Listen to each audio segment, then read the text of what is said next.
Tadi kita melaksanakan rapat koordinasi semua SKPD dalam rangka beberapa hal yang kita sampaikan. Pertama tadi mengenai banjir, kemudian juga membicarakan mengenai non-ASN, bagaimana sesuai data sudah nanti kita bicarakan secara lebih mendalam lagi. Yang penting jangan sampai ada yang dirugikan. Berikutnya juga ada beberapa hal yang disampaikan dari beberapa SKPD itu dari pemerintahan juga mengenai pelantikan gubernur maupun pelantikan bupati wali kota. Sementara ini sesuai jadwal untuk gubernur tanggal 7, bupati wali kota tanggal 10. Kemudian juga kita harapkan para pejabat untuk melaporkan LHKPN terakhir itu tanggal 31 Maret. Ya, yang jelas kita harus melihat datanya dulu dari tahap 1 maupun tahap 2 sehingga nantinya akan kita carikan solusinya. Yang jelas itu sudah ada edaran dari Menteri Dalam Negeri itu supaya tidak menerima, karena yang akan mendapat sanksi adalah pejabat pembina kepegawaian atau PPK.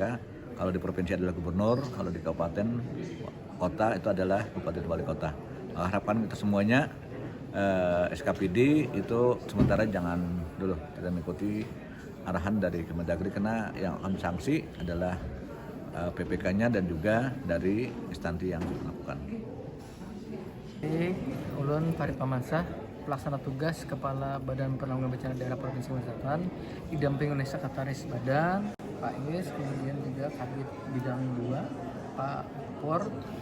Jadi kami sampaikan bahwa berdasarkan kondisi cuaca kita pada akhir-akhir ini, memang di bulan Januari ini termasuk salah satu puncak hujan kita. Jadi di 11 kabupaten 2 kota ini sedang terjadi curah hujan yang sangat tinggi, dan itu menyebabkan beberapa daerah rumah terdampak banjir. Dan kita sudah memantau. Jadi yang kita lakukan saat ini adalah melakukan pemantauan langsung dengan mengirim kawan-kawan BPD ke seluruh kabupaten kota di 13 kota, kemudian juga melakukan monitoring melalui aplikasi kebencanaan dan media sosial lainnya. Kemudian yang 3 melakukan perekapan, dan yang keempat mengaktifkan hotline untuk saat ada hal-hal yang bersifat urgent untuk kita pantau terus. Nah, di lapangan itu ada beberapa kabupaten yang saat ini terendam. Banyak daerahnya itu adalah Banjarmasin, kemudian Batola, Tanah Laut, Banjar, kemudian juga HSO, HSS. Nah, itu sedang melaksanakan mereka tindakan-tindakan untuk memberikan bantuan-bantuan kebencanaan yang bisa dilakukan sehingga masyarakat tidak terlalu terganggu aktivitasnya. Dan pemantauan kita sampai saat ini masih belum ada yang mengungsi. Kita belum tahu data terakhirnya, data kemarin ini masih belum ada yang mengungsi. Jadi aktivitas masih seperti biasa, cuma agak terganggu. Dan kita provinsi terus memantau untuk melihat seperti apa tindak lanjut yang kita lakukan. Karena provinsi sesuai dengan pedoman dari BNPB dan juga Undang-Undang Nomor 24 Tahun 2007 bahwa kita akan melakukan tindakan aksi yang bersifat masif itu kalau ada permohonan dari kabupaten dan juga berdasarkan kajian cepat.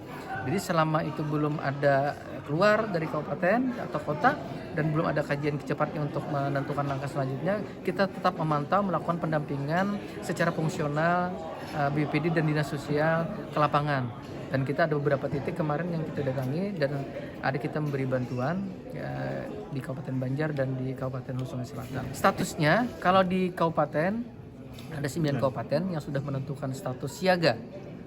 Siaga bencana itu adalah Banjar, Banjarmasin, Banjarbaru, Batola, Kota Baru, Tanah Bumbu, Tanah Laut, kemudian HSO, Balangan, dan HSS. Balangan dan HSO, Balangan, Tapin. Yang belum menentukan status sampai ke tingkat siaga itu adalah Kabupaten Tabalong, HSS, dan HST.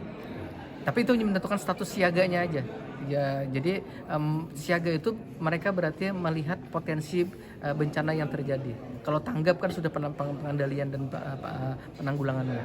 Nah, itu yang sedang itu. Dan provinsi tidak masuk ke status siaganya itu karena memang untuk menentukan status itu berdasarkan petunjuk dari BNPB itu perlu dari permohonan dari kabupaten, kota, dan juga berdasarkan kajian cepat. Jadi kajian cepat itu kita lakukan setelah ada permohonan dari kabupaten kota dalam 1 kali 24 jam. Jadi kalau mereka mohon bantuan ke provinsi menyatakan tidak sanggup melaksanakan penanggulangan bencananya, maka dalam 1 kali 24 jam provinsi akan menentukan status itu berdasarkan kajian cepat. Kita status normal, tapi tetap dengan pendampingan penuh ke lapangan. Jadi secara administratif kita belum menentukan ke siaga, tapi secara fungsional kita melakukan pendampingan ke lapangan. Seperti itu. Karena untuk menentukan status tadi, kita berdasarkan arahan dari BNPB bahwa itu perlu ada pernyataan Bupati Wali Kota dan berdasarkan kajian cepat. Jadi kalau ada pernyataan Bupati Wali Kota baru kita melaksanakan kajian cepat ini. Saat ini yang kita pantau itu Batola, Banjar, Tanah Laut, kemudian juga HSS. Itu yang saat ini paling banyak orang yang terendam. Kalau kita melihat berdasarkan informasi dari BMKG, itu puncak hujan masih sampai Januari Februari dan akan berlangsung sampai bulan April.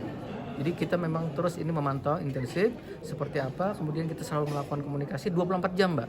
Kita ada punya Pusdalop, Pusat Pengendalian Operasi, itu 24 jam kita berkomunikasi dengan kawan-kawan kota. Di samping kita mengirim sendiri teman-teman di kabupaten kota untuk melakukan pendampingan. Rata-rata 10-50 cm yang kami terima infonya, bervariasi.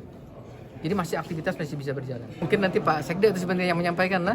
Jadi bahwa provinsi nanti akan SKPD bentuk empatinya nanti akan bergotong royong untuk melihat SKPD tempat-tempat yang sangat terdampak untuk dilakukan